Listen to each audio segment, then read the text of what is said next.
сәлеметсіздер ме менің құрметті тыңдармандарым, арнаға қош келдіңіздер. Арнама жазылып, мені қолдап кетіңіздер.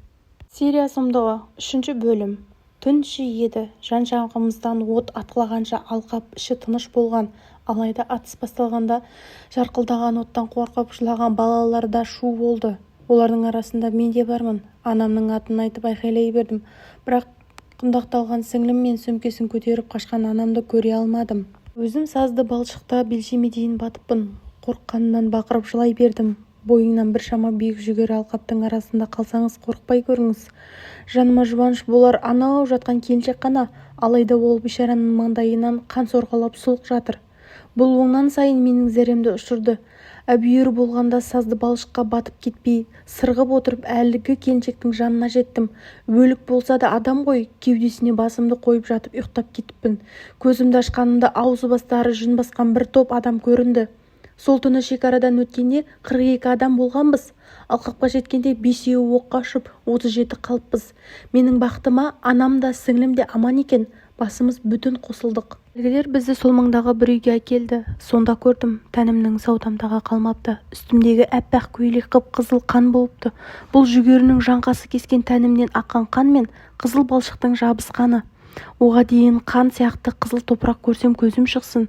Үй іші күн батып, іңір басталған кез табаным мен денемдегі жарақаттарымды таңып жатқанмын. Әр жерде сыңсып жылаған адамдар отыр. Неге жылайсың? Деп сұрады сақалдылардың бірі. 13 жасар ұлым мұқа ұшты, жыламай қайтейін деген орта жастағы келіншектің зарлап қоя берді. Жылама, шейіт ұлың Алланың жолында кетті, ол жұмаққа барады деп дауыс көтерген сақалды әлгі келіншекте жекіп жібергенде ол бейбақ сап тиылды. Осыдан кейін үй іші тым-тырыс болды. Бетін сипаған көшбасшы кісі сөйлей бастады. Сендер бұл жерге той көруге келген жоқсыңдар. Сендер Алланың жолында келдіңдер, түсінесіңдер ме? Ешкім үндемеді, бәрі төмен қарап отыр.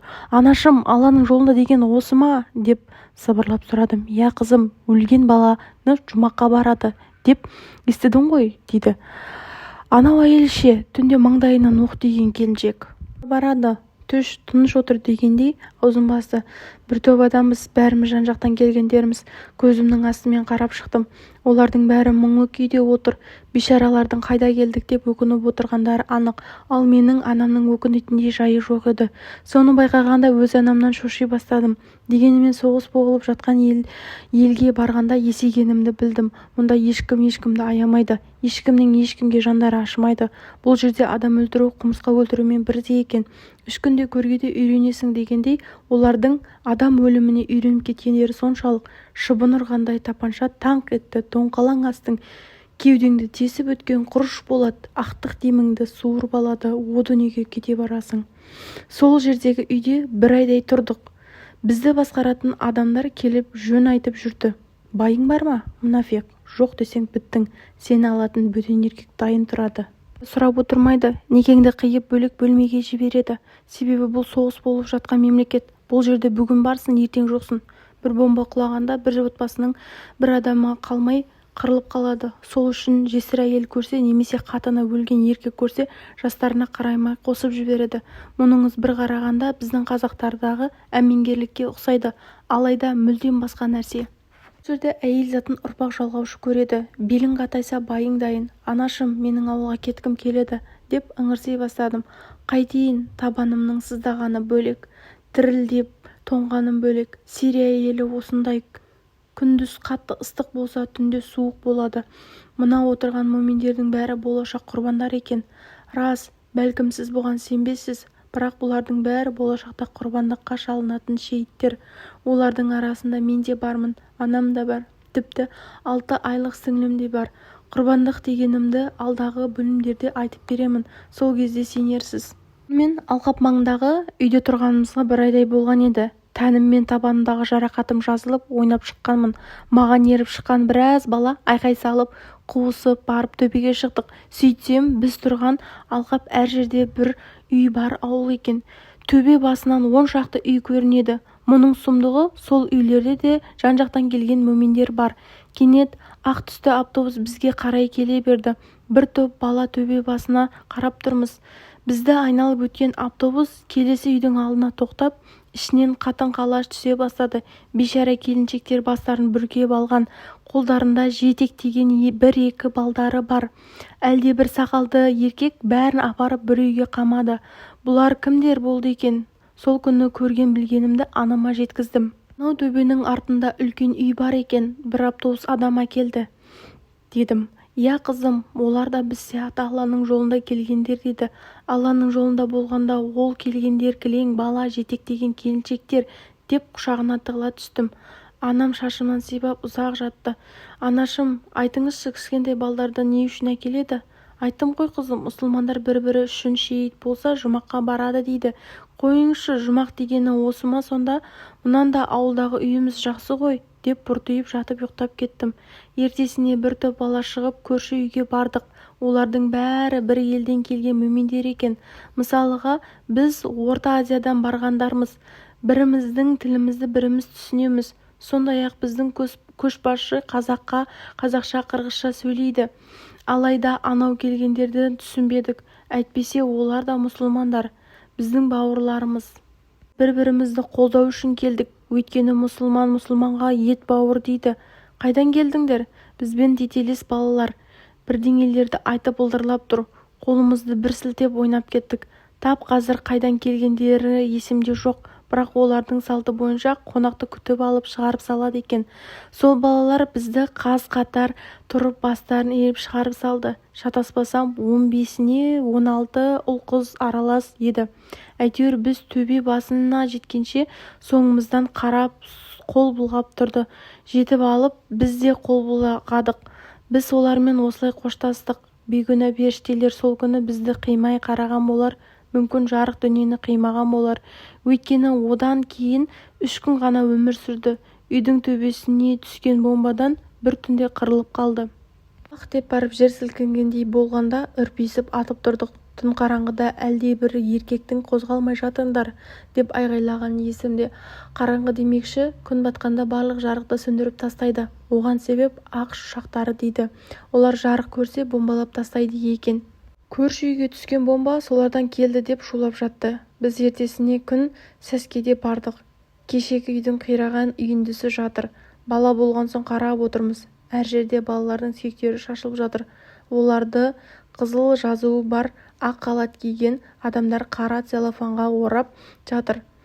Бұл деген өте қорқынышты еді. Осыдан кейін ойлана бастадым. Алланың жолында деген не өзі? Соңғы кездер анама қоятын сұрақтарым көбейді. Біз мұнда не үшін келдік, ауылға кетейік деп айтатын шығардым. Болмайды, ешқайда бармаймыз деп дөңк ете қалды. Ендеше мен өзім кете берем деп қарсыласқан болдым. Бірақ қайда барамын?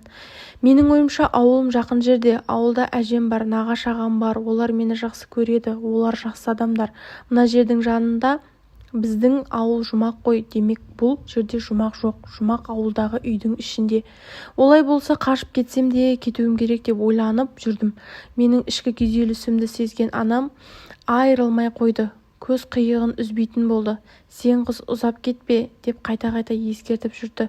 Мұндайда үйге кетейікші деп жылағаннан басқа шарам жоқ еді. Деп жүргенде тағы да біраз күн өтті. Таңсәріде көрші үйде екінші рет жарылыс болды. Ол біздің үйдің оң жағындағы басқа үй еді. Әдеттегідей біраз бала жетіп бардық. Әлдекімдер шашылып жатқан адам сүйектерін теріп жүр. Томагавк деп сөйлеп бір адам шықты. Сонан соң басын шайқап кете барды. Анашым, томагавк деген не деп сұрадым. Сұрама қызым деп басын шайқады. Менен 5 жасқа үлкен өзбек бала сөйлеп тұр.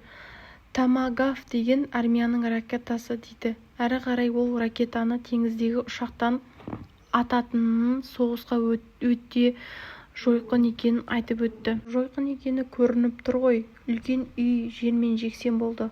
14 адам шейіт болды. Моминдердің бәрі пейішке кетті деп сақалын сипап біреу отыр. Олардың 4-еуі бала деп түзетті тағы бір адам. Бұл сіздерге фантастикадағыдай көрінер, алайда ақиқат еді. Дегенімен осыдан кейін біз моминдерді көшіріп әкетті. Қане жиналыңдар, қалаға барамыз. Барлық заттарыңды жинаңдар, ештеңені ұмытпаңдар. Бүгін түнде жүреміз. Қайда барамыз деп сұрағандар болды. Хомсқа барамыз дейді әлгі адам. Анашым, Хомс деген не ол? Қайда ол? деп сұрадым.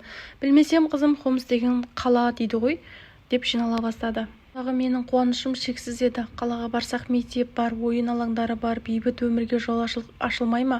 Қаланың аты қала ғой, жаңа достар тапсам, олармен бірге мектепке барсам деп бір жыл бұрынғы арманымды үкілеп кеттім. Сол үшін жүгіріп жүріп анама көмектескен болдым. Көшбасшымыз айтқандай, сол күні түнде үйден шығып автобусқа отырдық. Менің сіңлім 6 айлық болса, осында келіп туылған бөпелер бар. Оларға бомба түскен, үйден тірі қалғандар қосылды. Әйтеуір автобус лық тола. Барамыз бауырлар деп сұрап келе жатыр. Хомсқа барамыз деп көшбасшы отыр. Хомс деген үлкен қала деп білетіндерін айтып жатты. Оны естіген балалардың қуанышында шек жоқ. Айғайлап келеміз. Сол автобус бір тоқтап, бір жүріп бара берді. Мұздай қаруланған адамдар тоқтатып тінтіп шығады. Араларында асатшылар бар ма? дейді. Асатшылар деген кімдер деп біздер үзбей сұраймыз. Жоқ, Асат дегеннің атын атама деп үлкен кісі өктем сөйлейді. Ендеше жолдарың болсын, бара беріңдер деп жібере салады. Қала мемлекет басшысы Асаттың билігінде екен. Соның жақтастары қорғайды. Ал Америка бастаған бірнеше мемлекет Асатқа қарсы хит етсе қаланы бомбалайды екен. Бұл бері келе еш жиғанды түсінгенім. Сонда кім үшін соғып жатқаны белгісіз. Сирияның бір бөлігін Асад басқарады, екінші бөлігін көтерілісшілер басқарады. Асадты Ресей қолдаса, көтерілісшілерді Америка қолдап, қырғын соғыс болып жатыр. Олардан бөлек Игл деген содырлар тобы бар. Біз соларға бара жатырмыз. Бұл топты Израиль қаржыландырып қолдап отырады екен. Қысқасы, көп өтпей біз бейбақтар құрбандыққа шалына бастадық. 3 бөлімнің соңы жалғасы бар. Мені қолдап, комментарий жазып, лайк басып, каналға тіркеліп отырыңыздар.